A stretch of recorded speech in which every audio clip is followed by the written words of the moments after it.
হাসিনা ভাবছে যে বাংলাদেশ থেকে, বাংলাদেশের শত শত হাজার হাজার মানুষের রক্ত নিয়ে হুলি খেলে ও ভাবছে যে ভারত যা পার হয়েছি ওখানে বেঁচে আছি। না, তুমি বাঁচো নাই, বাংলাদেশের জনগণের হাত থেকে বাঁচতে পারো, কিন্তু আল্লাহর রাজধানীর হাত থেকে বাঁচতে পারবে না। চিল্লা বলো ঠিক কিনা?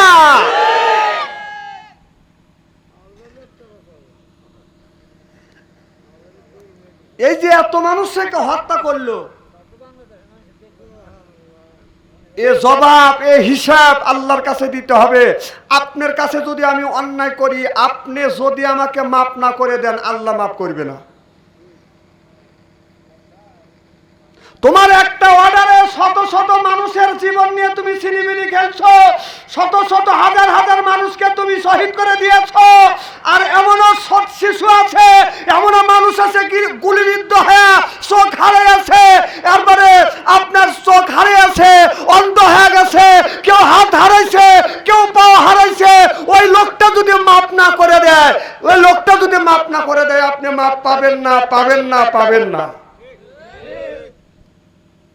ঠিক তেমন হয়, খুব জোরে হওয়া গেল, জোরে কন, এত আস্তে কন, এখন কি আমি লোক আছে, খুব জ্বালাইছে, 16টা বছর খুব জ্বালাইছে। স্টেজে উঠলেই কয় যে হিসেব করে কথা বলো, পাও কাটে হাতে ধরা দেবো, পাও কাটে হাতে ধরা দিবি, আয় আজকে, আয় আজকে, আয়।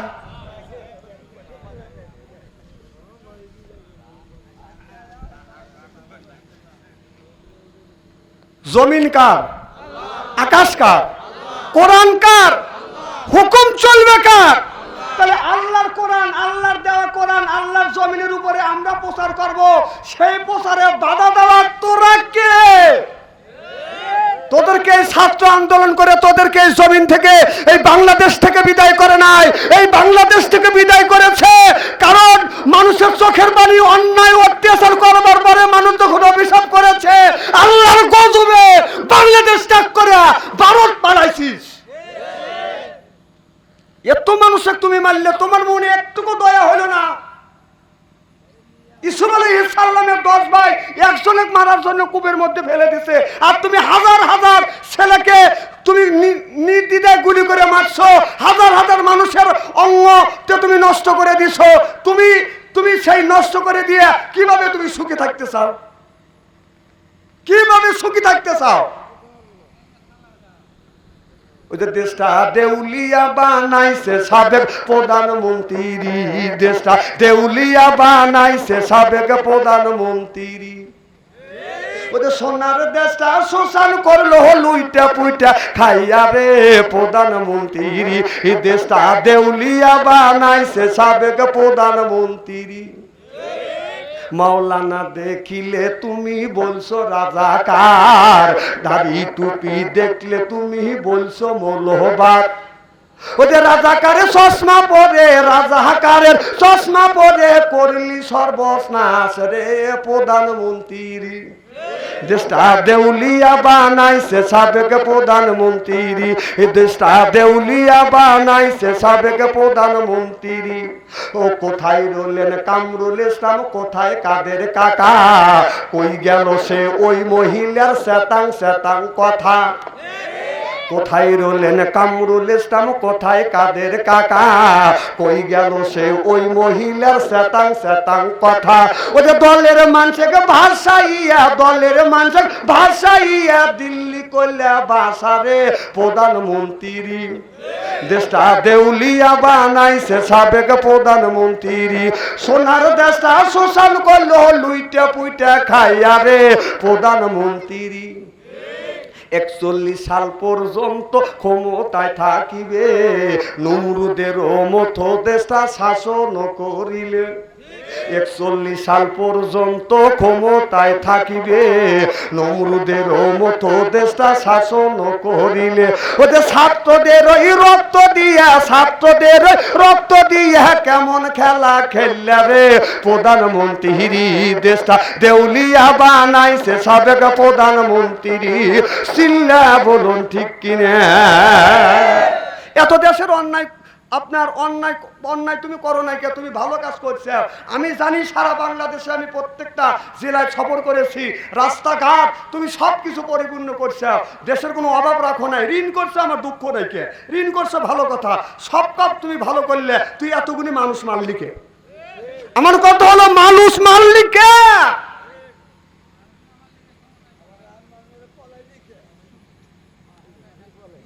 তারপরে আমার কথা হলো মারলি মারলি, তুই বইয়ের মতো পালা গেলি কে? কথা কয় না, কথা কয় না, তুই বলে পালাস না।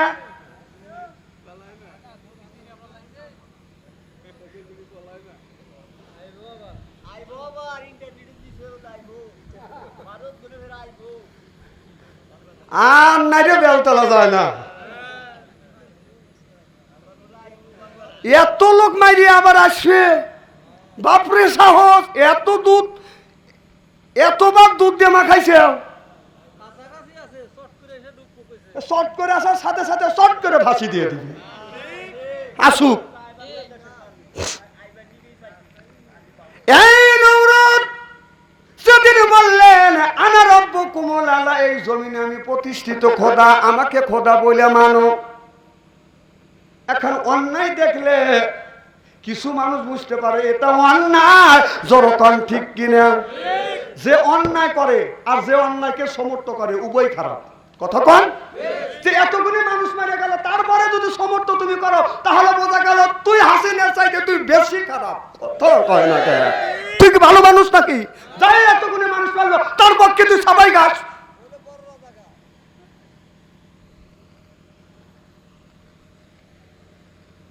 এই নমরুদ, এই ফিরআউন যখন অন্যায় করতে লাগলেন, কি অন্যায় করলেন? আপনার ওখানে একটা আইন পাস করলো যে আপনার মিয়া মহিলা হইলে আমার প্রধানমন্ত্রী ছুটাইতে পারবে না, কিন্তু একটা পুরুষ একটা এমপির গিরি ছুটাইতে পারে, একটা মন্ত্রীগিরি ছুটাইতে পারে। এটা হলো ফেরাউন। এই চিন্তা করিয়া তার জাতীয় সংসদ সদস্যদের নিয়ে একটা পরামর্শ করলেন। হামানকে বলেন, হামান কি করা যায়? হয়তো একটা ছেলে আসিয়া এই জমিনে আমার দাউস খোদাইগিরি তসমস করে ফেলবে, অতএব কি করা যায়? বলো খোদা সাহেব, এখনো সেই সন্তানটা দুনিয়ার বুকে আছে এ নাই, তুমি একটা কাজ করো, কন্যা সন্তান হলে বাঁচা রাখো, পুরুষ সন্তান হলে তুমি জবাই করো। এটা হলো ফিরআউনের জামানায় একটা আইন চালু করে দিল, জোরকান নাউজুবিল্লাহ। ফেরাউন আইন চালু করলো, পুরুষ সন্তান হলে সবাই করো, হত্যা করো, মেরে ফেলো, আর কন্যা সন্তান বাঁচা রাখো, কারণ ওই ছেলে ওই মুসা আলাইহিস সালাম যেন না আসে যেন আমার দাউস খোদাইগিরি যেন তছনছ করে না দেয়। এটা ফেরাউনের একটা চক্রান্ত। দেখুন হাজার হাজার শিশু সন্তানকে জন্মগ্রহণ করে, অমনি বাদন খবর পাই ফেরাউনের আপনার নমরুদের লোকজন যা বাদন হত্যা করে।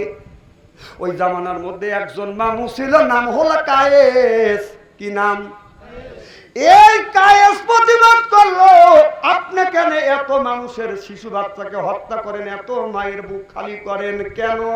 এই শিশু বাচ্চারা তো কোনো অন্যায় করে না, এই শিশু বাচ্চাদেরকে কেন আপনি নির্মমভাবে অন্যায়ভাবে হত্যা করেন? আজকে জন্ম নিছে আজকের মারলেন, আজকে জন্ম নিছে কালকেও মারছেন, এইভাবে শত শত শিশু বাচ্চাকে তুমি দুনিয়ার থেকে বিদায় করে দিচ্ছ।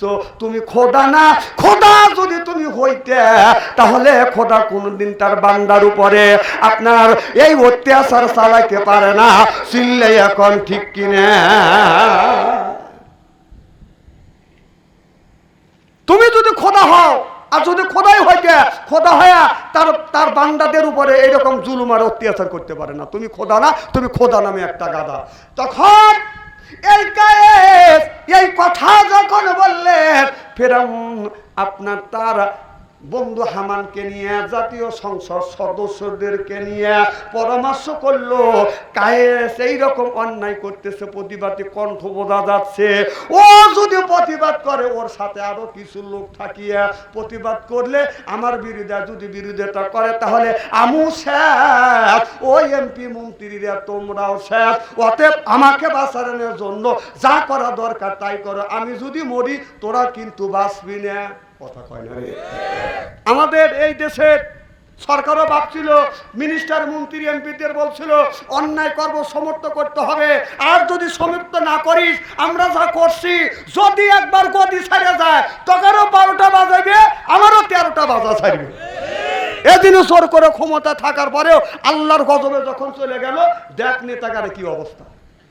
এটা হলো ফেরাউনের একটা চক্রান্ত, ফেরাউনের একটা আইন চালু করে দিল। জাতীয় সংসদ থেকে পাস করলাম, আর দেরি করো না, এই কায়েসকে তোমরা ধরো, ধরে গুম করো, যেন ওর পরিবার বাদান, তার পরিবারের মধ্যে তার বড় একটা গোষ্ঠী আছে, ওর পরিবারের মধ্যে বাদানা পড়ায় 700 বাদান আপনার লোক আছে, 700টা বাদান ভোটার আছে, একটা বংশ, এত বড় বংশ কায়েসকে তোমরা গোপন করো, এই একে আর বের হতে দেওয়া যাবে না। এমন একটা বিল্ডিং এর মধ্যে কায়েসকে আটকা রাখলেন, আপনার 10 বছর ওই কায়েসকে বাদান গুম করে রেখেছেন। বাড়ির মানুষ সব, শরিকের মানুষ, বাড়ির মানুষ, বউবাল বাচ্চা, মা বাবা, এলাকার মানুষ, দেশের মানুষ সব জেনেছে 10 বছর হয়ে গেছে, আর কায়েস বাইসে নাই, কায়েস মারা গেছে, ওকে গুপ্ত করছে। কথা বুঝতেছেন না? এর মানে হলো ওইটা বাদান আপনার হাজার হাজার বছর পর এটা প্রকাশ হয়ে গেছে, যেই যার এই সরকারের বিরোধিতা করছে তাকে ধরে নিয়ে বাদান আয়না ঘরে বন্দি করছে। এটা হলো ফেরাউনের একটা চক্রান্ত, এটা ফেরাউন একটা আইন চালু করেছে। এই সরকারও যেই যে লোকটা ওর বিরোধিতা করছে ওকে ধরে ওকে গুম করিয়া আয়না ঘরে 5 বছর 10 বছর পর্যন্ত রাখছে। এটা ফেরাউনের একটা চক্রান্ত। কোরআন, এগুলো কোরআনের কথা, এই ফেরাউনের সব ঘটনা কোরআনের মধ্যে আছে না নাই? সব কোরআন হাদিসের কথা, ইতিহাসের কথা খুলে খুলে দেখেন, পড়ে পড়ে আমরা এগুলি প্রকাশ করতে পারিনি, কেন আমরা প্রকাশ করলে ধরেই আমাদের 14 শিখের মধ্যে দিত। কি মুসিবতের মধ্যে পড়ে গেছিলেন। ফেরাউন যেরকম কাজ করেছে, এই সরকার শেখ এইরকম কাজ করছিল।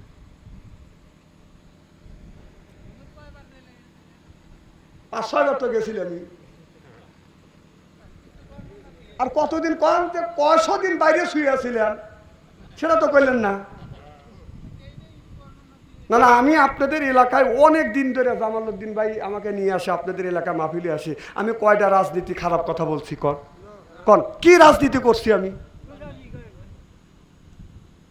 তাহলে আমি রাজনীতি, আপনারাই বলতেছেন রাজনীতি করি নাই, আপনারাই তাহলে আমার মতো লোক, আমি রাজনীতি বুঝি না, রাজনীতি করি না, আপনাদের এই টাঙ্গাইল জেলা এসে আমি কোনো মহিলা পদেও তো দাঁড়াতে পারবো না, ওই যোগ্যতা তো আমার নাই। কে? আর আমার দেখলে কিছু কিছু সময় আমার দেখলে কোথাও হলো রাজাকারের বাচ্চা, রাজাকার। তাহলে কি রকম চিন্তা করে দেখেন, যে সময় আমি ছোট তখন আমার বয়স 4 থেকে 5 বছর, 6 বছর, আর বেশি আমার বয়স না। তাহলে তখন আমি জানি না যে যুদ্ধ কিরকম হয়েছে। আমাদের বাংকারের নিচে মাটি খনন করিয়া ওই জায়গা আমাদের রেখে দিছে, আমরা দুনিয়ার কিছু দেখি নেই। 7 দিন 8 দিন 10 দিন পর্যন্ত ওই বাংকারের মধ্যে থাকছি, দিনের মধ্যে একবার 2বার যখন ফুস করে বের হয়েছি, বাপ মা ধরে নিয়ে আবার ওই বাংকারের মধ্যে ঢুকেছি। কথা বোঝে না রে, মানে উপরটা যেন মানে গুলি করতেছে, গুলি যেন না লাগে, এজন্য মাটির নিচে খোরল করে বাংকার বোঝেন না, বাংকার করে করে রেখে দিছে। কি দুষ্টু আসছিলাম ছোটকালের, তাই তো যে বাংকার থেকে বের হয়ে আসি, বাপ মা ধরে নিয়ে আবার ভিতরে ঢুকে ঢোক। তাহলে কন আমি কিভাবে রাজাকার হইলাম? আরে রাজাকার তুমি পাগল হয়ে গেলা। রাজাকারের মানে রাজাকার বলে পাগল হয়ে নিজের দেশটা ছাইরিয়া, নিজের বাপের দেশ, মায়ের দেশ, জন্মভূমি ছাইরিয়া এখন ফাঁকে রয়েছে। আমার ভাইয়ের, আমার মুসলমান ভাইয়েরা, ওই দিকে দিকে যেতে চাই না, আমি যে কথা বলতেছিলাম হযরতে আপনার ইউসুফ আলাইহিস সালামের দজবান ইউসুফ আলাইহিস সালামকে আপনার ওই হাত পাও বাঁধ দিয়া কূপের মধ্যে বাঁধান যখন ফেলে যখন দিলেন, আল্লাহ বলে জিবরাইল রে তাড়াতাড়ি যা, আমার বন্ধু আমার বন্ধু ইসমাইল ইউসুফ আলাইহিস সালামকে কূপের মধ্যে ফেলে দিছে, তাড়াতাড়ি যা। জিবরাইল আলাইহিস সালাম বলে আল্লাহ মিশরের কূপ কোথায়? আর আমি রইলাম 7 আসমানের উপরে বড়ই গাছের নিচে। সুবহানাল্লাহ, একটু জোরে কর। আল্লাহ কয় যে আমার বন্ধু যেন কষ্ট না পায়, বন্ধুকে ধর। জিবরাইল আলাইহিস সালাম বললেন, আল্লাহর নবীর কাছে বর্ণনা দিয়েছে, ইয়া রাসূলুল্লাহ ইয়া হাবিবাল্লাহ, ওই দিন আমি কি করছি, আমার আল্লাহ 600 নূরের পাখা দিয়েছে, এই আমার নূরের 600 পাখা দিয়া আমি এমন ভাবে বাড়ি মারছি, আমার শরীরের যত শক্তি আছে শক্তি কাটাইয়া আমি এরকম করে পাখা ঝাড়ছি আর তুলছি, তাতে আমার শরীরের ঘাম ঝরছে, প্রত্যেকটা পশম থেকে ঘাম ঝরছে। আমি যায়া দেখি ইউসুফ আলাইহিস সালাম আসতে আছে, আমি অমনি জানিছে হাত বাড়াইলে। এ হলো 2 জায়গা। আর একটা জায়গা আছে, বলবো? সুবহানাল্লাহ, একটু জোরে বলো। আর একটা জায়গা হলো আমার নবী, আমার দয়াল নবী, আমার বিশ্ব নবী মুহাম্মদুর রাসূলুল্লাহ সাল্লাল্লাহু আলাইহি ওয়াসাল্লাম যেদিন তায়েফের জমিনে আমার নবী যখন কলমার দাওয়াত দিতে গেলেন, তায়েফের জমিনে আমার নবী বললেন, তায়েফের মানুষেরা মান আমানা বিল্লাহ, আল্লাহর উপরে ঈমান আনো, ওই আল্লাহকে মানো, আমি নবী আমাকে তোমরা মানো। আর তায়েফের মানুষেরা আমার নবীকে পাগল বলিয়া আখ্যাত করছে, আর বলেছে ওই তায়েফের ছেলেরা, ও তাইবের মেয়েরা, ও মুহাম্মদ সাল্লাল্লাহু আলাইহি সাল্লাম বাপদাদার ধর্মের মুখে চুনকালি মারছে, নতুন ধর্ম পেশ করতে যাচ্ছে, যাও যাও যাও, তাড়াতাড়ি যাও, মুহাম্মদ সাল্লাল্লাহু আলাইহি সাল্লামকে পাথর মেরে এই জমিন থেকে তোমরা বিদায় করে দাও। জোরকান নাউজুবিল্লাহ। তাইবের ছেলেরা আমার নবীর গায়ে বাদান পাথর মারে, তায়েফের জমিনে পাথরের আঘাতে রক্ত ঝরলো আমার নবীর গায়, তায়েফের জমিনে পাথরের আঘাতে রক্ত ঝরছে আমার নবীর গায়। পসাদ দি সিরিয়া কুপেতে পড়লো বালতি, কপসা দড়ি সিরিয়া কুপেতে পড়লো বালতি, কি দোষ করছে ও না শুনলো না, তায়েফের জমিনে পাথরের আঘাতে রক্ত ঝরছে আমার নবীর গায়। আমার নবীকে একবার নয়, 2 বার নয়, পাথর মারতে মারতে 3 বার করে আমার নবী অজ্ঞান হয়ে তায়েফের জমিনে পড়ে গেছে। নবীর জ্ঞান ফেরে না, ওরা জানে মারা গেছে। হযরত যায়েদ ছিল আমার নবীর সাথে, হযরত যায়েদ যখন জ্ঞান ফিরলেন আমার নবীর বগুলের নিচে হাত দিয়ে নবীকে দাঁড় করালেন, ইয়া রাসূলুল্লাহ ইয়া হাবিবাল্লাহ, আপনাকে পাথর মারলো, ওদের অন্তরের মধ্যে একটু দয়া হলো না?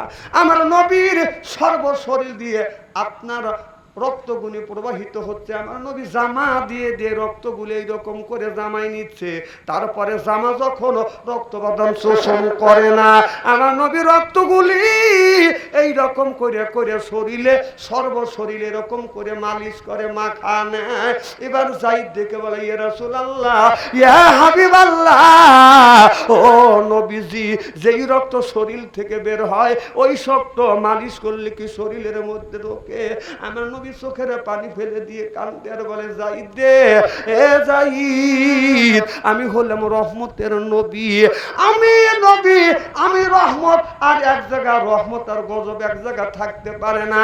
আল্লাহ আমাকে রাহমাতাল লিল আলামিন হিসেবে দুনিয়ায় সৃষ্টি করেছে, আমা আরসালনাকা ইল্লা রাহমাতাল লিল আলামিন।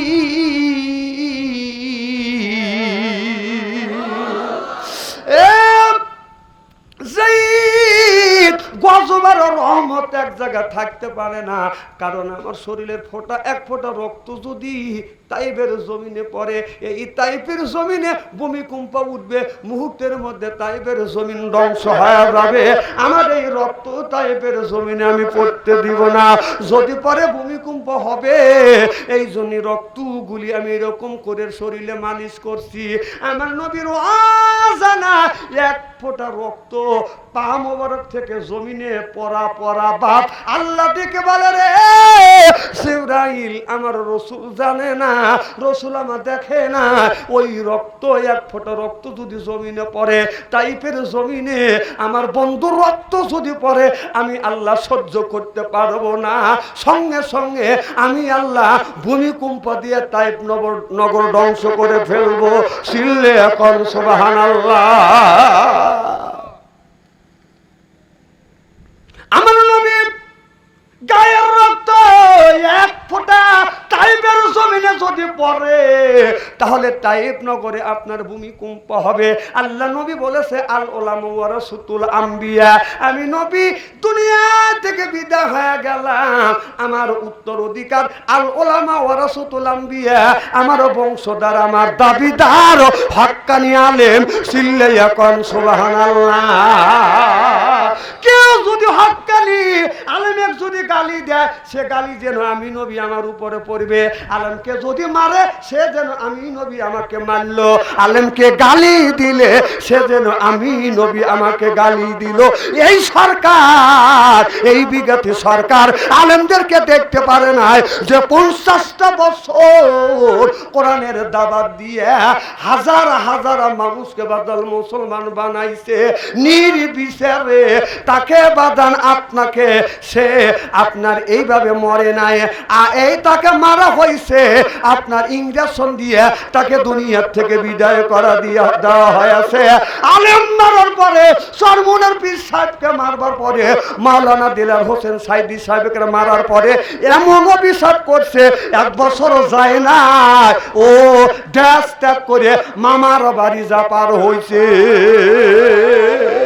এটা আল্লাহর গজব পড়ছে। চরমুনার পীর সাহেব কার মাথায় বাড়ি দিছিল? কার কয় বিঘে জমি মই দিছিল?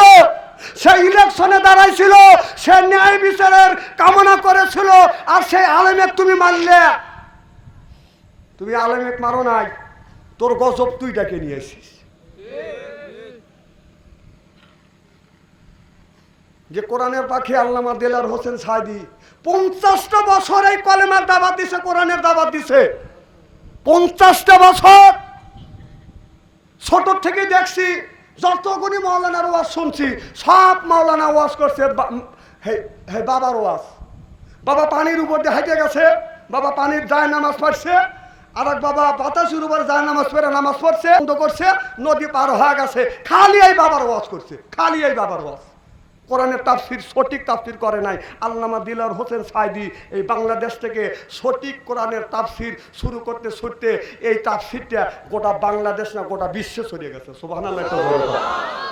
আগের যতগুলো মাওলানা আসলে একটা মাওলানা তাফসির করে নাই, খালি বাপ দাদার ওয়াজ করছে। দাদা কি করছে, বাবা কি করছে, তার দাদা পীর সাহেব, তার দাদা পীর সাহেব, তার দাদা পীর সাহেব, খালি এইটা নিয়ে পাগল হয়ে গেছে। কোরআনের হক কথাগুলি বলে নাই। কোরআনের তাফসির এই বাংলাদেশের মানুষকে দেখা দিছে আল্লামা দিলার হোসেন সাইদি, যে কোরআনের মধ্যে যে ভালো ভালো কথা আল্লাহ বলে, সেই কোরআনের তাফসির উন্মুক্তভাবে তিনি মানুষের কাছে প্রচার করে এখন বাংলাদেশে হাজার হাজার তাফসির কারক বের হয়েছে। সুবহানাল্লাহ।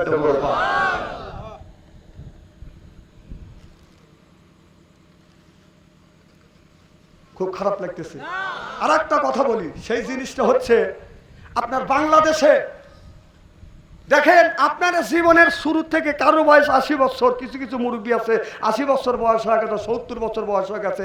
একটা পীর সাহেবের দেখান, কোন পীর সাহেবের কাছে যায় আপনার একটা হিন্দু মানুষ, একজন খ্রিস্টান মানুষ মুসলমান হইতে দেখান, দেখাতে পারবেন না। আর যারা ইসলামী আন্দোলন করে, জামায়াত ইসলামের আন্দোলন করে, তাদের কাছে শত শত মানুষের যে বছর আমির হামদার কাছে মনে হয় 50-60 জন মানুষ মুসলমান হয়েছে। মাওলানা মিজানুর রহমান আজহারি, তার কাছে শত শত মানুষ মুসলমান হয়েছে।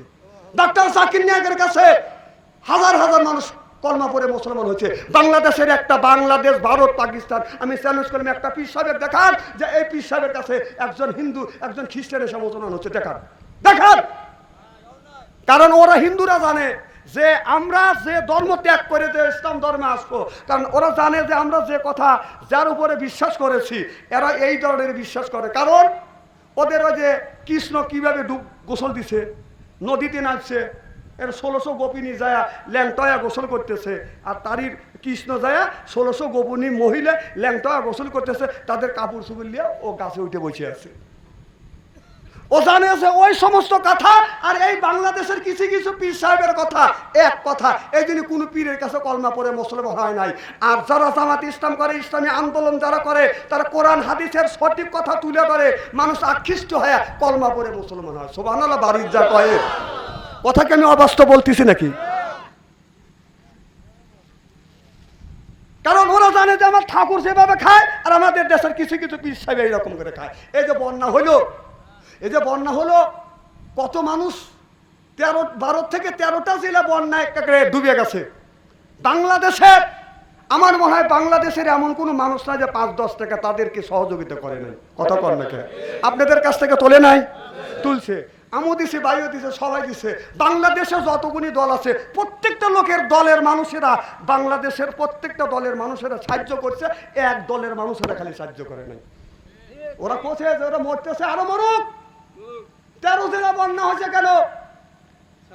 না সারা বাংলাদেশ না, 61 জেলা না 64 জেলা বন্যা হোক, ব্যাপক মরে যায়, মানে ওর মা চলে গেছে ভারত। কথা কি আমি অবাস্তব বলতেছি? তাহলে দেখা গেল ছোট বড় সব রিক্সা শ্রমিক, কৃষক, দম চারাল সব 5-10 টাকা করে দিয়ে শরীক হয়েছে। বাংলাদেশের একটা পীর সাহেবের দেখান যে এই পীর সাহেব যে ওর মাসে মাসে ওরস করে 32 টাকা, যে কোটি কোটি টাকা ইনকাম করে, চাকরি করে না, বাকরি করে না। এলাকা যা দেখলি দেখা যায় পীর সাহেবের এই 350 বিঘা জমি পীর সাহেবের, ওর বাপও তো করে যায় নাকি, খালি আপনার আমার টাকা নিয়ে অতগুনি জমি করছে। বোঝে না, বোঝে না। তাহলে একটা পীর সাহেব একটা চাউল নিয়ে কোনে সহযোগিতা করছে? বাপের বাড়িতে লাফালাফা যান, নিজের খাটনির টাকা দিয়ে আসেন। তোর মা পায় না ভাত, মাক দিস না ভাত কাপড়, বাবাকে দিস না ভাত কাপড়, বাবার বাড়িতে সবকিছু দিস, তোর বাবা বার করবে। এখন তো ঠিক ঠিক করতেছে, হলে তো কালকেই তো বাচ্চু আনসারের নামে শুরু হওয়া যাবে নি, যে বাচ্চু আনসারি জানি টাঙ্গাইল জেলে আসে না। উচিত কথা জানি কই।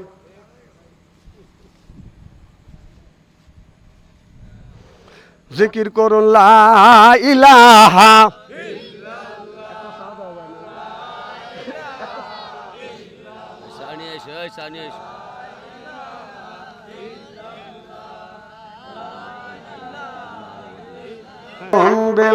এই কালেমার রৌশনীতে যে কবর হবে তোমার উজালা লা ইলাহা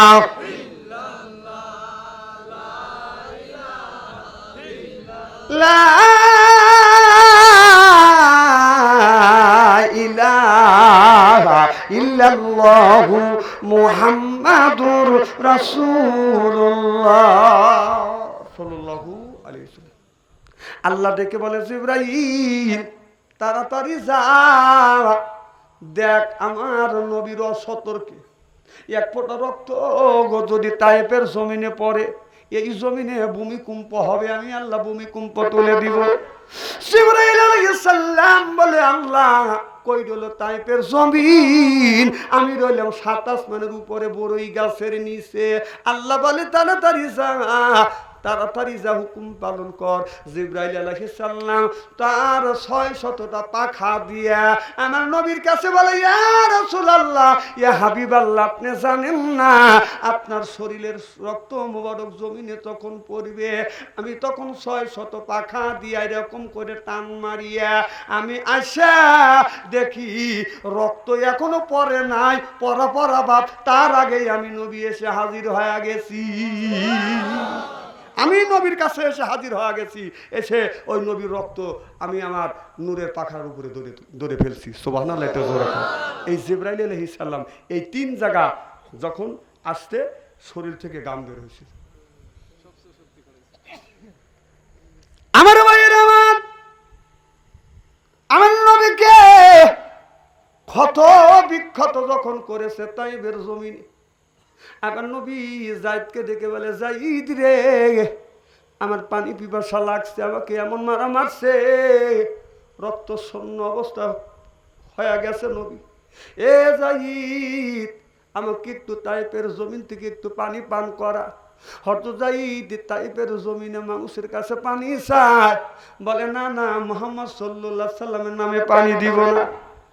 যাইদ বলে, ইয়া রাসূলুল্লাহ ইয়া হাবিবাল্লাহ, আমি যে এই জায়গা যাই কেউ তো আপনার নাম শুনলে পানি দেয় না গো নবী। আমার নবী বললেন, যাইদে তাইবের জমিনে আমার 8টা ফুপু আম্মা আছে, এ যাইদ আমার একটা ফুপু আম্মার বাড়ি আমাকে নিয়ে চলো। এবার যাইত আমার নবীকে বগুলে নিচে হাত দিয়া আমার নবীকে নিয়ে তার ফুপু আম্মার গেটের সামনে দাঁড়াইয়া নক করেছে, নবী ফুপু আম্মা বাড়িতে আছে কিনা? কয় কে? কয় আমি তোমার ভাতিজা মুহাম্মদ। কি মুহাম্মদ, কি জন্য আসছো? বলে ফুপু আম্মা তাইপে জমিনে কলেমার দাওয়াত দিতে আসছে, আমাকে এইরকম করে আঘাত করছে, আমার শরীর থেকে রক্ত ঝরছে, আমি ক্ষুধার যন্ত্রণা তন্ত্রী ছিঁড়ে যেতে চাচ্ছি, পানি পিপাসায় কলিজাটা ছটফট ছটফট করতেছে, এক পেয়ালা পানি দাও। ফুপু আম্মা বলে, মুহাম্মদ তুমি বাপদাদার দরবের মুখে চুনকানি মারছো, এ মুহাম্মদ তোমার নামের পানি আমরা তোমাকে পানি দিব না, মুহাম্মাদের নামে পানি তাইপের জমিনে বন্ধ। আমার নবী চলে গেলে এক বাগানের পাশ দিয়ে যাচ্ছে, এক বাগান পাহারা দিচ্ছে একটা ছেলে। এই যুবকটা আল্লাহর নবীকে দেখে বলে, আপনি কি বিশ্ব নবী? বলে, হ্যাঁ। ও বাজান আঙ্গুর বাজান রস করিয়া, আঙ্গুর রস করিয়া 1 গ্লাস রস আনিয়ে আমার নবীরে দিলেন। আমার নবী 1 গ্লাস রস বাজান বসে ডক ডক করে খাওয়ার পরে বলতেছে, তুমি তো ইউনূস আলাইহিস সালামের দেশের মানুষ। বলে, হ্যাঁ আমি ইউনূস আলাইহিস সালামের দেশের মানুষ। আপনি কেমন করে জানলেন? আমার নবী বললেন, এক নবী আর এক নবীর খবর জানে, এক নবী আর এক নবীর ভাই আল্লাহ আমারে জানা দিয়েছে। আমার নবীকে কেউ পানি দেয় না, আমার বিশ্ব নবীর বাবা নাই, বাবা দুনিয়ায় নাই। পানির বিবি খাদিজা জানের চাইতো নবীরে যে বেশি ভালোবাসে, সে খাদিজাটা দুনিয়ার থেকে বিদায় হয়ে গেছে। নবীর চাচা যা চাচা আবু তালেব বেশি ভালোবাসছে, সে চাচাটাও দুনিয়ায় নাই, দুনিয়ার থেকে বিদায় হয়ে গেছে। সেই চাচা বাদান মারা গেছে, আমার নবী তাইপের জমিনে গেছে, পাথর মারছে। হযরত যায়েদ আমার নবীকে যখন বাড়িতে নিয়ে গেছে, হযরত ফাতেমা দৌড়া আসে, দেখিয়া আমার নবীকে বুকের সাথে লাগাইয়া ঘরের মধ্যে শোয়া দিয়েছে। আমার নবীর 4টা মেয়ে, সবথেকে ছোট মেয়ে হচ্ছে ফাতেমা। 4টা মেয়ের মধ্যে 3জন মেয়ে এসে বলতেছে, ও বাবা আমার মা দুনিয়ায় নাই, আমার দাদা আপনার চাচা তো দুনিয়ায় নাই, আপনি কেলে তাইবের জমিনে কলেমার দাওয়াত দিতে গেলেন? যদি না যাইতেন আপনাকে তো কেউ মারতো না। আমার নবী শুনিয়া আমার নবী আর চোখের পানি ফেলতে ধরে রাখতে পারে না। মা 3জন মেয়ে এই কথা বলে, মা ফাতেমা এইটা বলে না, ঘরের মধ্যে যায় কান্দে, বাবাকে শোয়, বাবার কাছে যায় বসে, কপালে হাত দিয়ে বলে, আব্বা আপনার কেমন লাগে? নবী বলে, মা ফাতেমা রে আমার কলিজাটা ছটবট ছটবট করতেছে, আমার শরীরটা জর্জরিত হয়ে গেছে, এ মা আমার বড় খারাপ লাগতেছে। একবার দৌড়াও নবীর কাছে যায়, এরপরে বাড়ি আসিয়া বাজান রে 1 পাতিলে জয়তুনের তেল গরম করে, আর 1 পাতিলে পানি গরম করিয়া একটা নেকড়া দিয়ে ভিজাইয়া আমার নবীর ক্ষত জায়গা রক্তগুলি বাদান পরিষ্কার করিয়া দেয়। আমার নবী বললেন, আমার 3টা মেয়ে আছে না, মা করছে এই কাজ, আমার ফাতেমা করছে। আমার নবীর ক্ষত জায়গা বাদান ওই গরম পানি দিয়ে বাদান পরিষ্কার করছে, নেকড়া দিয়ে দিয়ে পরিষ্কার করছে, জয়তুনের তেল গরম করিয়ে ওই জায়গা মালিশ করে করে বাদান দিছে। আমার নবী মা ফাতেমার উরুর উপরে বাদান ঘুমিয়ে পড়ছে। ঘুমের মধ্যে স্বপ্নে দেখে মা আমিনা আমার নবীর সামনে হাজির হয়ে গেছে। মা আমিনা এসে বলে, বেটা মুহাম্মদ, সত্যবেলা আমি তোমাকে রেখে চলে গেছি বেটা। ও বেটা, কতদিন ধরে তোমার সাথে দেখা হয় না, টাইপের জমিনে তোমাকে যখন পাথর মারছে বেটা, তুমি যখন বাড়ির ঘরে এসে কাঁদতেছ, আমি তোমার মা আর থাকতে পারি না, তোমার কাছে আইসি। বেটা তোমারে মারছে বাবা, ও বেটা আমি তোমার মারছি। আমার নবী হাত পারে জড়া ধরে কান্দে, হাত পারে ধরে বলে, মারে তোমাকে আর আমি যাইতে দিব না মা, এই যে তোমার হাত ধরছি আর তোমাকে যাইতে দিব না মা। সত্যবেলা তুমি আমাকে রাখিয়া তুমি কোথায় চলে গেছো, আবার অনেকদিন পরে আসছো, আমি তোমাকে যাইতে দিব না। স্বপ্নের মধ্যে হাত ধরছে, এই হাত মা আমিনার ধরে নাই, আমার নবী হযরত ফাতেমার হাত ধরছে। যেরকম সুবহানাল্লাহ। মা ফাতিমা অমনি নবীর কপালে একটা চুমন দিছে, অমনি আমার নবীর ঘুম ভেঙে গেছে। নবী ঘুম থেকে জেগে দেখে মা আমিনা নাই, আমার নবী কাঁদতেছে। মা ফাতেমা দেখে বলে, বাবা আপনি কেন কাঁদেন? বলে, মা ফাতেমা তুমি যখন আমার গায়ে রক্তগুলো মা গরম পানি দিয়ে নেকড়া ভিজাইয়া রক্তগুলো পরিষ্কার করে জয়তুনের তেল আমার ক্ষত জায়গা যখন তুমি লাগিয়ে দিচ্ছ, আমি আরাম পাইছি মা, আমি তোমার উলুর উপরে ঘুমিয়ে পড়ছি। আমার মা আমিনা স্বপ্নের মধ্যে আমার সাথে দেখা করতে আসছে, আমার কপালে চুমো দিছে। আমার এই কষ্ট দেখে আমার মা আফসোস করেছে, আমার মা আফসোস করেছে মা। আমি হাত পারে ধরছি মা, আমি ঘুম থেকে জেগে দেখি মা তুমি, আমি আমার মা আমিনার হাত ধরে, আমি তোমার হাত ধর। আজকে থেকে তুমি আমার মেয়ে না, আজকে থেকে হলো তুমি আমার মা।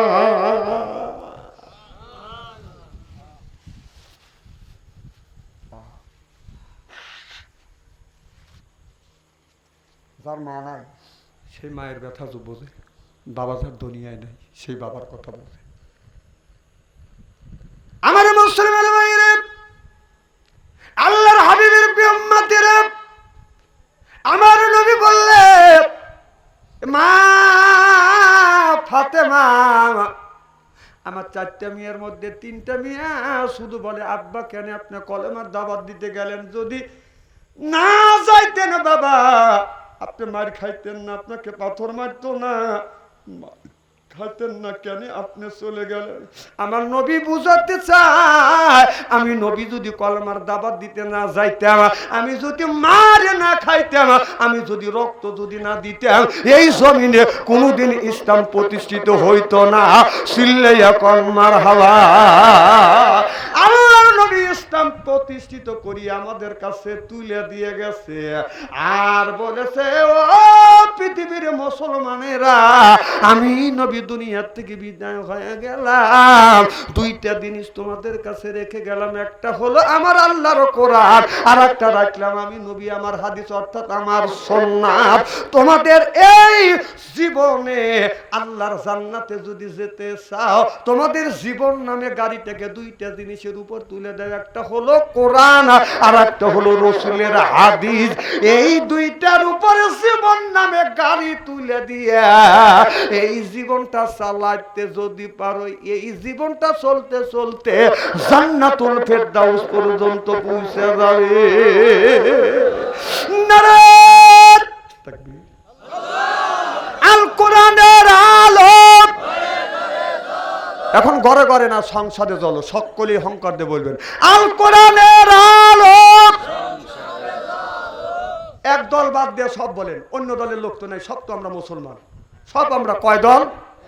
জোরকন, সব আমরা মুসলমান কয় দল? আল কোরআনের আলো।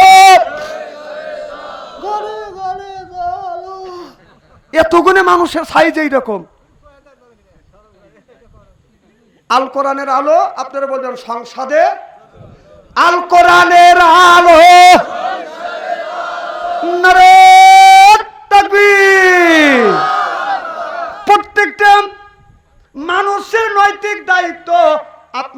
মুসলমান, আপনি মুসলমান, আপনি ইমানদার। আপনি যদি ইমানদার হন, মুসলমান বলে যদি দাবি করতে চান, আপনার নৈতিক দায়িত্ব কোরআনটা কিভাবে জমিনে বাস্তবায়ন হবে, প্রতিষ্ঠিত হবে, এটা প্রত্যেকটা মানুষের এবার দরকার আছে না না?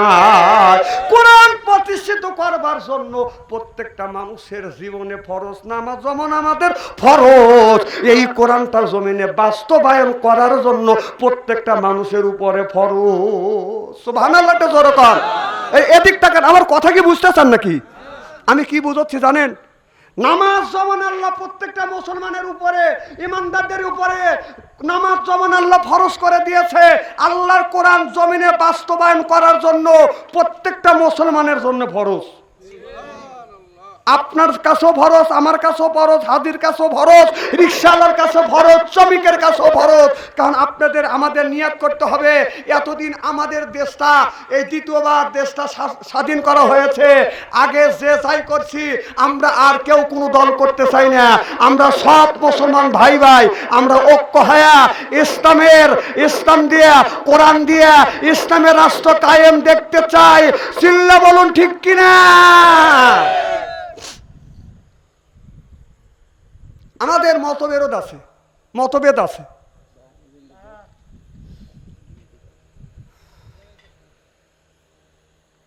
খুব খারাপ লাগতেছে নাকি? আমি কোরআন হাদিসের বাইরে গিয়ে কোনো কথা বলতেছি। আল্লাহ জমিনে যদি কোরআনের রাজ কায়েম করতে চান, প্রত্যেকটা মানুষের নৈতিক দায়িত্ব আছে না নাই? আছে। আমাদের মতভেদ আছে, মত পার্থক্য আছে, থাকাই স্বাভাবিক। এদিক তাকান, এমন সময় চা দিতেছেন পাবলিকে, আমার কথাগুলি মগজের মধ্যে ঢুকবি নি। না না বলবো তো, এখন আমি যে কথা, যার কাছে চা যাচ্ছে, আমি যে কথা বলছি ওনার কানে যাবে না, ওনার পাশে 2-3 জন থাকবে তার কানেও যাবে না। কারণ চার দিকে রোগ বাঙালির। কারণ এই বাঙালি এক কাপ চার জন্য যে সমস্ত মানুষকে ক্ষমাতে দিয়ে আজ দেশটাকে সারা সর্বনাশ করছে, এই চা।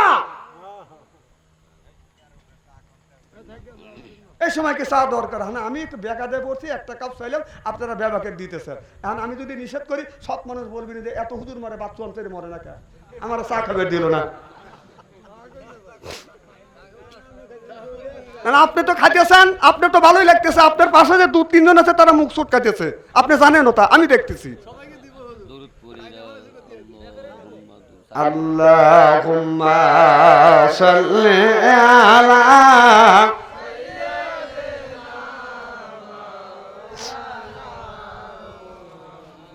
আলা আলে মাওলানা।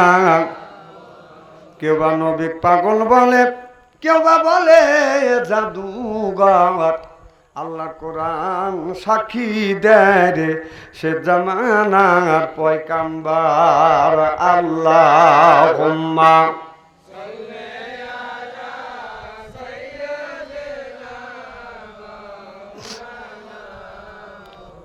ওয়ালা আলে সাইয়্যিদিনা। আমি বলতেছিলাম ভাইরা, ভালো করে লক্ষ্য করে শুনুন, মতবিরোধ থাকাই স্বাভাবিক, আছে, থাকবে। সাহাবীদের ভিতরেও মতবিরোধ ছিল, এখনো আছে না নাই? খালি সাহাবীদের মধ্যে ছিল, আমাদের মধ্যে থাকাই স্বাভাবিক।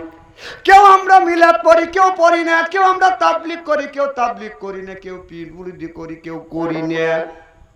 আমাদের লক্ষ্য হলো একটা, কোরআন এই জমিনের মধ্যে প্রতিষ্ঠিত হবে। হওয়ার জন্য সব মুসলমান, সব পীর সাহেব, সমস্ত আপনার ইসলামী দল আমরা ঐক্য হয়ে গেছি।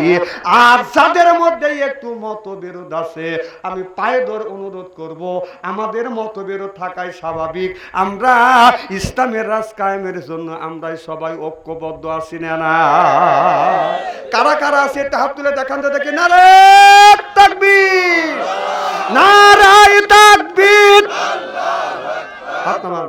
আচ্ছা, 2-1 জন যে হাত তুললো না, তাহলে বোঝা যাবে ওটা কি আবু জেহেলের অনুসারী। এনে অলসতার জায়গা, তখন আমরা বুঝি না, আমরা সব বুঝি। কেউ মিলাদ পড়ে, যারা মিলাদ পড়তেছে তাদের পড়তে দেন, এটা মতবিরোধ থাকাই স্বাভাবিক। কিয়াম যারা করতেছে তাদের করতে দেন। যারা আপনার নিজের খায়া নিজের পরিয়ে মানুষের হাত ধরে ধরে দিনের দাওয়াত দিচ্ছে, এটাও তো ইসলামের একটা কাজ। কারণ আপনার তাবলীগের কথা, আল্লাহ দাওয়াতের কথা আল্লাহ কোরআন কারিমের মধ্যে বলেছে, বাল্লিক হে নবী আপনি তাবলীগ করেন। সুবহানাল্লাহ বললেন না? তাবলীগ যারা করতেছেন ভালো কাজ করেন, আর যারা পীর মুরিদি করতেছেন সেটাও করেন, এটাও ভালো কাজ। ভালো কাজে বাদান আমাদের কোনো অভিমত নাই, মতবিরোধ নাই। আমরা সকলেই মুসলমান, পীর হোক। এরপরে তাবলীগ জামাত আছে, কেউ জামাত ইসলাম করে, কেউ চরমুনাই করে, কেউ রসুলপুর করে। আমাদের কোনো জিনিসের দিকে লক্ষ্য নাই। আমাদের লক্ষ্য হলো কোরআন কিভাবে রাষ্ট্র, এই কোরআন জমিনে কিভাবে কায়েম হবে, এদিকে আমরা সকলেই ঐক্যমত। চিল্লে এখন ঠিক কিনে আমি সকলের পায়ের নিচে হাত থেকে বলবো, যে তাবলীগ করতেছেন করেন, ভালো কাজ। যে পীর মুরিদি করতেছেন করেন, এটাও ভালো কাজ। যে কিয়াম করেন সেও ভালো কাজ, যে কিয়াম করেন না সেও ভালো করে। কারণ সমস্ত এর মধ্যে মতবিরোধ আছে না নাই? অতএব কোরআনের কে যে জামাত ইসলাম করেন করেন, অসুবিধা নাই। কিন্তু আমরা কোরআনের রাষ্ট্র কায়েমের জন্য, কোরআনকে প্রতিষ্ঠিত করবার জন্য দল বল নির্বিশেষে সব ওলামা ঐক্যবদ্ধ হয়ে গেছে। আমরা সব ওলামার সাথে থাকবো কি থাকবো না? আল্লাহর জমিনে, এই জমিনে এই দুই চোখ দিয়ে রাষ্ট্র কিভাবে যেন কোরআন দিয়ে রাষ্ট্র পরিচালনা হয়, এটা আমরা দেখবো ইনশাআল্লাহ। কোরআন দিয়ে যদি রাষ্ট্র প্রতিষ্ঠিত হয়, এই সন্ত্রাসী এই চাঁদাবাদী থাকবে না। কোরআন দিয়ে রাষ্ট্র কায়েম হলে, কোরআনের রাজ যদি কায়েম হয়, ইসলাম যদি প্রতিষ্ঠিত হয়, সর্বপ্রথম কিছু লোকের সমস্যা হবে। সেই লোকের হলো যারা নামাজ পড়ে না, তাদের বাধ্যতামূলক নামাজ পড়া লাগবে। আমার কথা বোঝে কি বোঝেন না? বাধ্যতামূলক নামাজ পড়া লাগবে। যারা নামাজ পড়ে না তারা একটু মতবিরোধ মুখ দিয়ে বলবে না, কিন্তু ফাঁকে যা মানুষকে বলবে না। ও নিজে নিজে বলবে যে ইসলাম জানে প্রতিষ্ঠিত না হয়, ইসলামের দলে আমি ভোট দেবো না, কারণ ভোট দিলেই আমার নামাজ পড়া লাগবে। এরা হলে ইসলামের শত্রু হয়ে থাকবে। ইসলাম প্রতিষ্ঠিত হোক, সেই পক্ষে ভোট ওরা দিতে যাবে না। আল্লাহ বলে ওয়াজা আল্লাহ লিল মুত্তাকিনা ইমামা। সুবহানাল্লাহ বললেন না? এই যে লোকটার ভিতরে এতটুকু ইমাম আছে, ইমান আছে, আপনারা রাষ্ট্র ইমাম, এটা কোরআনের কথা না কার কথা? কোরআনের কথা। আল্লাহ বলে ওয়াজা আল্লাহ, আয় আল্লাহ লিল মুত্তাকিনা ইমামা।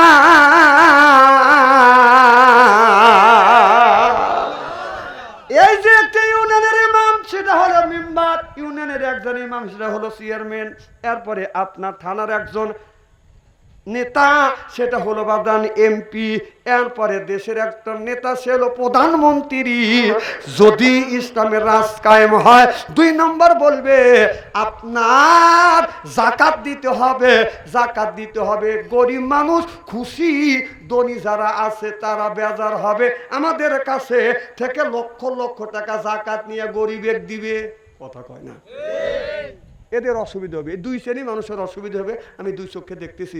এই জন্য যারা সর্বপ্রথম আপনার ইসলাম কবুল করেছে তারা ছিল গরিব। সুবহানাল্লাহ একটু জোরে কর। বাংলাদেশে এখনো গরিব মানুষ থাকবে না।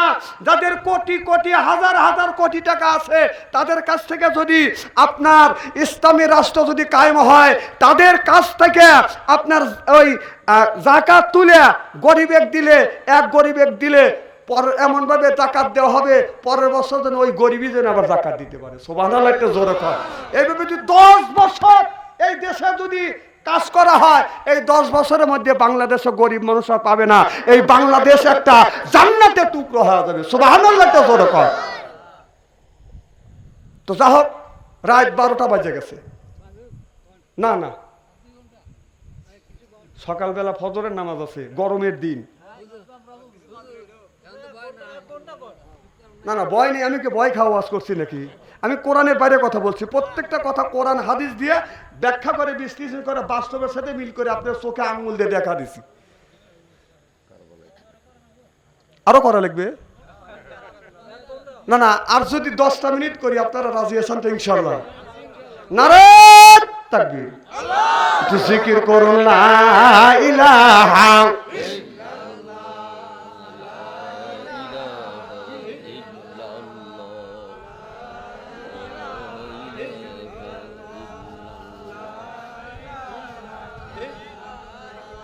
লা ইলাহা ইল্লাল্লাহু মুহাম্মাদুর রাসূলুল্লাহ সাল্লাল্লাহু আলাইহি ওয়াসাল্লাম। আমার মুসলমান ভাইরা, আল্লাহর হাবিবের প্রিয় উম্মতেরা ভালো করে লক্ষ্য করুন।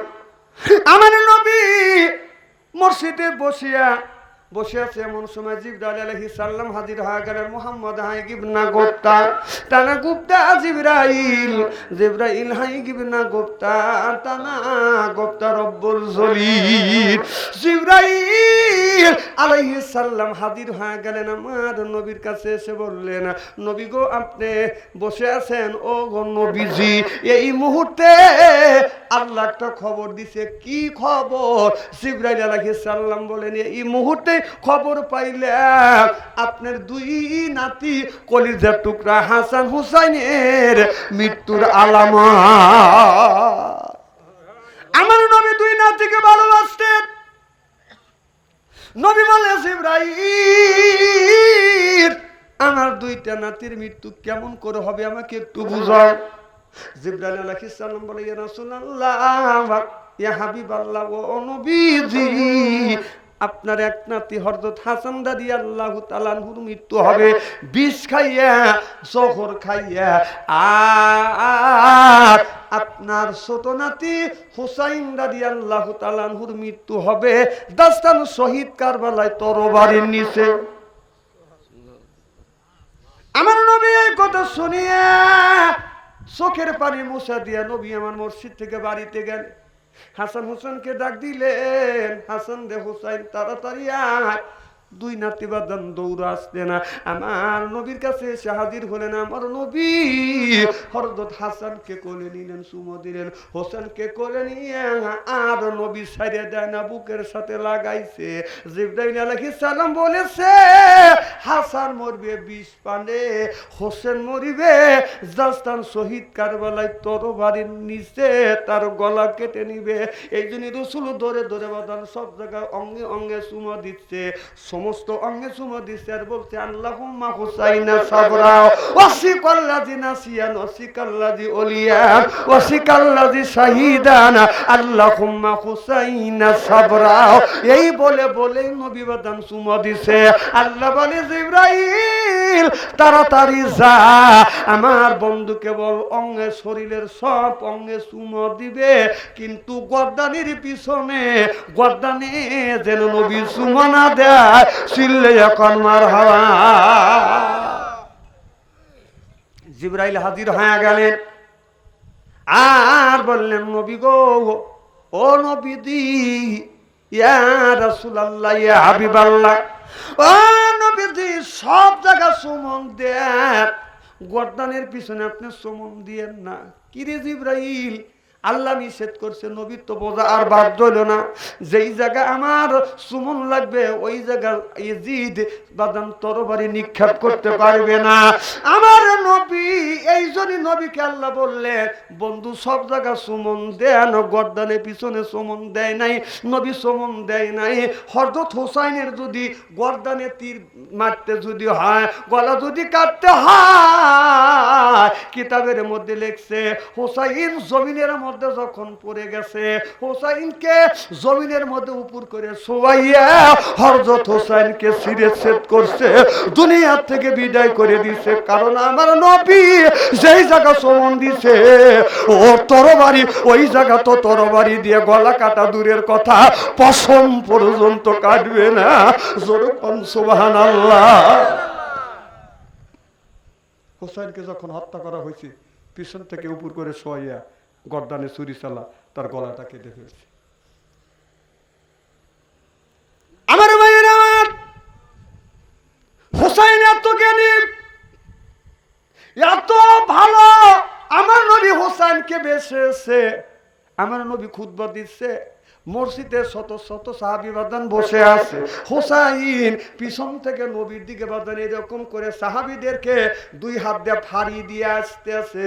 এমন সময় হযরত ওমর আলীকে ডেকে বলে, আলী রে, তোমার বেটা দেখো কিভাবে যায়। আমার নবী ওয়াজ করতেছে, আমার নবী খুতবা দিছে, ওয়াজ করতেছে, আর তোমার সন্তান হুসাইন কিভাবে মানুষকে ফাড়ি দিয়ে যাচ্ছে। আজকে তোমার ছেলে না হইয়া আমার ছেলে আব্দুল্লাহ যদি হইতো তাহলে ওকে আমি এখানে থামিয়ে দিতাম।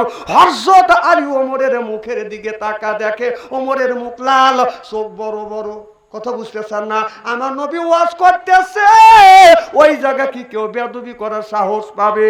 হুসাইন জোরে জোরে যাচ্ছে, আলী হযরতে ওমরের কথা শুনিয়ে এরকম করে জরা ধরছে।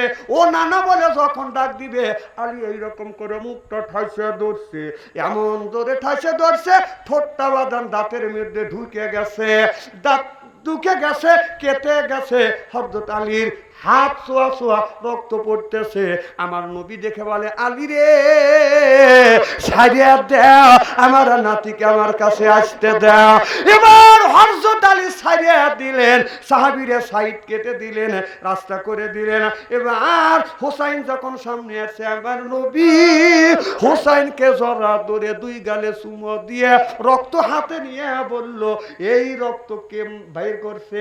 বলে হুসাইন বলে, ও না না, আমার বাবা তোমার সাহাবী এত খারাপ, আমাকে এমন ভাবে ধরছে আমার রক্ত পর্যন্ত বের হয়ে গেছে। না না, তোমার কাছে আসার জন্য তোমার সাহাবীরা আসতে দেয় নাই, বাবা ঠাসে ধরছে আর আমার ঠোঁট কেটে রক্ত বের হয়ে গেছে। না না, তুমি জানো আমার কত মর্যাদা, তোমার সাহাবীরা তা জানে না। চিল্লে এখন মারহাবা। ও না না, তুমি জানো আমার কত মর্যাদা, তোমার সাহাবীরা তা জানে না। সুবহানাল্লাহ। এটা হযরত ওমরের মাইন্ড করছে। হুসাইন, তাতে তুমি সেই কথা বুঝাইলে, তাতে মর্যাদাটা কি তোমার নবীর চাইতে বেশি? হুসাইন বলে ফেললো, আমার নবীর চাইতে, আমার নানার চাইতে আমার মর্যাদা বেশি। সুবহানাল্লাহ। সব সাহাবীর মগজের মধ্যে লেগে গেছে, কয় কি পিচ্ছি ছেলে।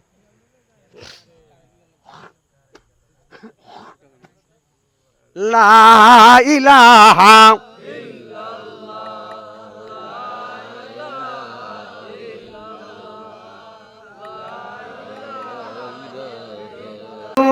রাসূলুল্লাহ সাল্লাল্লাহু আলাইহি ওয়াসাল্লাম।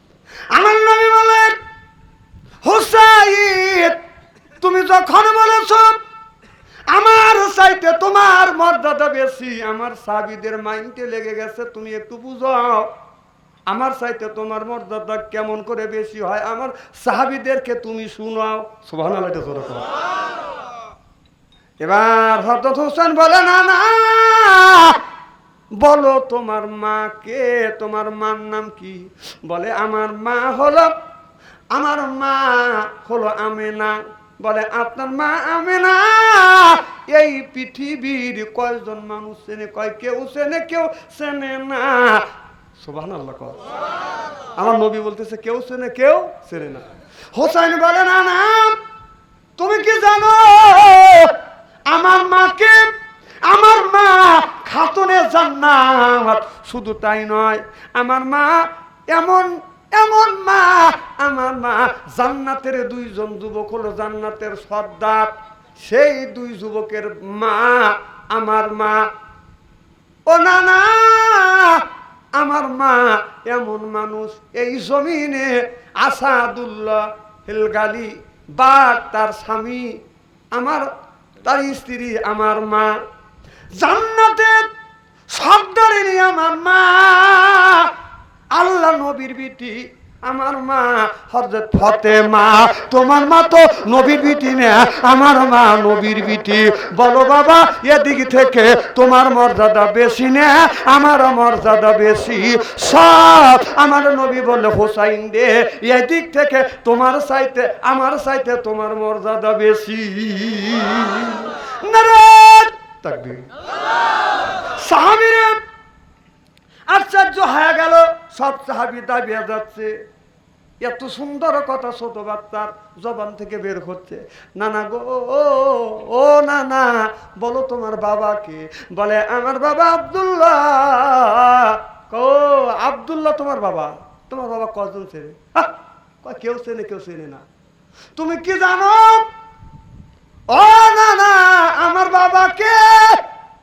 নবী বললে তুমি বলো কে তোমার বাবা, পরিচয় দাও। আমার বাবা হলো আসাদুল্লাহ হেল গালি। সুবহানাল্লাহ। আমার বাবা এমন মানুষ জান্নাতের দুইজন যুবক জান্নাতের সর্দার হবে, তার বাবা আমার বাবা। সুবহানাল্লাহ বলেন। জান্নাতের নারীদের সর্দারিনীর স্বামী আমার বাবা। শুধু তাই নয়, বিশ্ব নবীর ছোট মিয়ার জামাই আমার বাবা হযরতে আলী। সুবহানাল্লাহ বললেন না? আমার বাবা হলো একজন নবীর মিয়ার জামাই।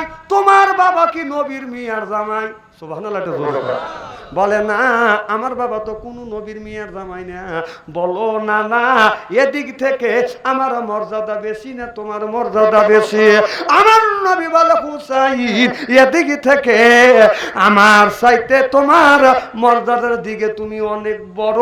চিল্লে এখন সুবহানাল্লাহ। ডাকতে বলে না না রে, তোমার নানিকে? কয় আমার নাবি, আমার নানি মক্কার একজন মহিলা, ওহাব জহিরের স্ত্রী। নানা গো, তোমার নানিকে কয়জন চেনে? সুবহানাল্লাহ বাড়ির যা কয়, ও নানা আমার নানিকে তুমি কি জানো? আমার নবী বললে তুমি বলো। বলে আমার নানি যিনি, তিনি মদিনার মক্কার ভিতরে সব চাইতে বড় ধনী ছিলে। আমার নানি আমার নানার প্রেমে পড়িয়া নানাকে বিয়ে করিয়া তার জমা জমি অর্থ সম্পদ আল্লাহ তালুক সব আল্লাহর রাস্তায় কোরবানি করিয়া দিছে। তোমার নানিকে এইটা করছে। সুবহানাল্লাহ।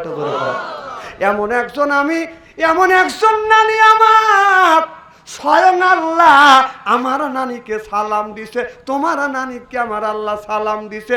আমার নানিকে সালাম দিছে। তুমি চেনো না আমি কোন বংশের মানুষ? সুবহানাল্লাহ বাড়ির কয়েন। ও নানা, মহিলাদের ভিতরে সর্বপ্রথম আমার নানি আমার নানার কাছ থেকে ইসলাম কবুল করেছে। নানা আমার নানির নাম হলো হযরতে খাদিজাতুল কুবরা।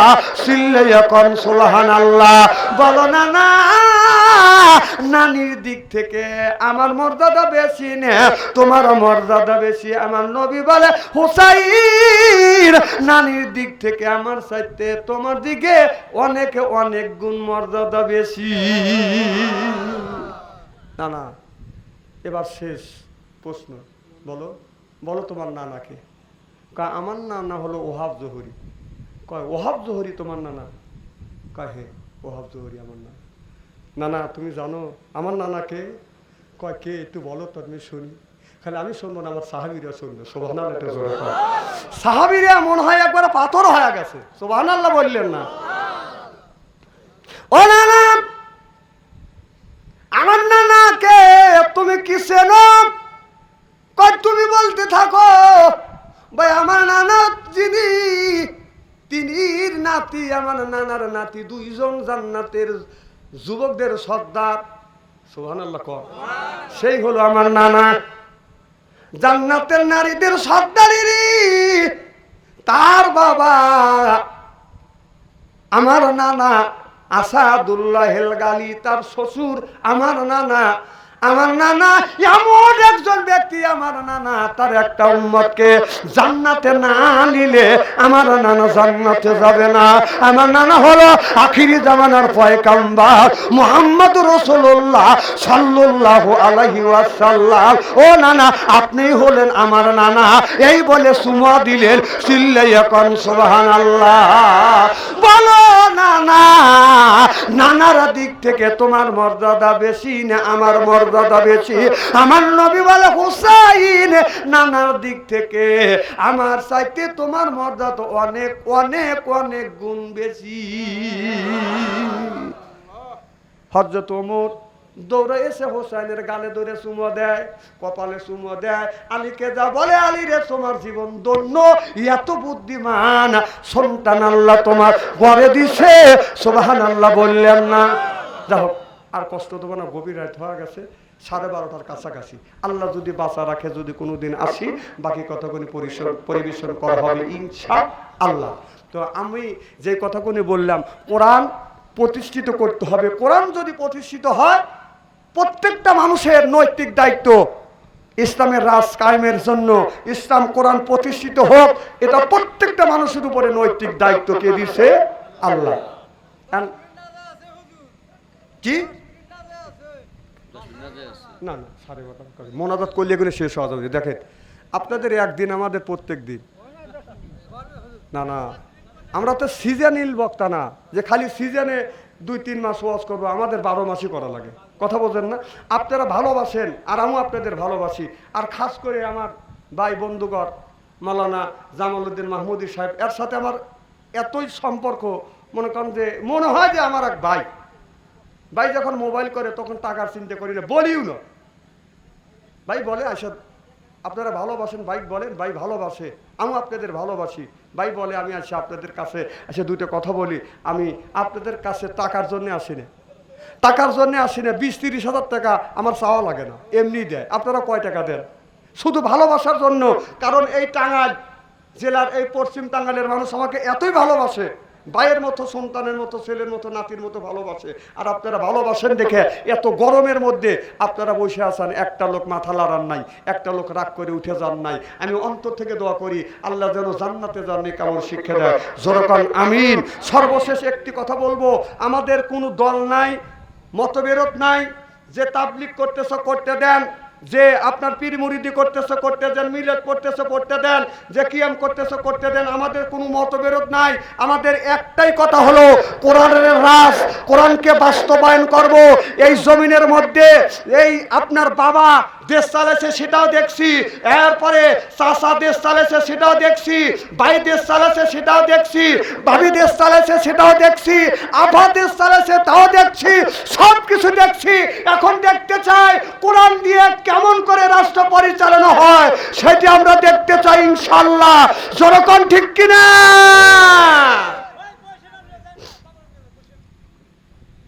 বসেন, এখন মনোজাত করে দেওয়া হবে। আমরা যা বলি আপনারা যা শ্রবণ করেন, উভয়কেই যেন আল্লাহ আমল করা তৌফিক দেয়। সকলে করেন আমিন। আর দোয়া মুখ খুলে ইবাদত, সকল ইবাদতে মওকুফ হলো দোয়া। চাচা চাচা, এই যে চাচা, হ্যাঁ হ্যাঁ রে, কি সর্বনাশ করলেন চাচা, এই কাম আপনি করতেছেন, বুড়ো মানুষ। হ্যাঁ রে চাচা রে,